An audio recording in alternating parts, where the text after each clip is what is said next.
শুভ সন্ধ্যা বন্ধুরা, তোমরা সবাই কেমন আছো? আশা করি ভালো আছো। এখন বাজে তোমার কটা বাজে রে?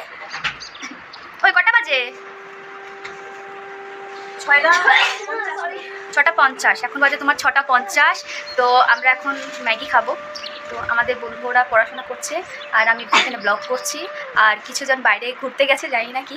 আর এখানে একজন আছে ম্যাগি বানাচ্ছে। তো চলো তোমাদেরকে দেখাই। তুমি কালা কালা क्यों दिख रहा पता नहीं, ये काली काली आंखें। Oh my God। তো পরে এখানে দেখতেই পাচ্ছ পড়াশোনা করছে। আমি শুধু একমাত্র পড়াশোনায় ফাঁকিবাজ, তাছাড়া সবাই এখানে অনেক ভালো। এছে মমতা আমার রুমমেট এবং ভালো বন্ধু, মুখটাই তো দেখতে পাই না। ও হচ্ছে পড়াশোনায় খুব ভালো, রাত্র 3টা অবধি পড়াশোনা করে। আর আমি 10টা নাই বাজতে বন্ধু ঘুমিয়ে পড়ি, আমার এত ঘুম। এছে অনিমা।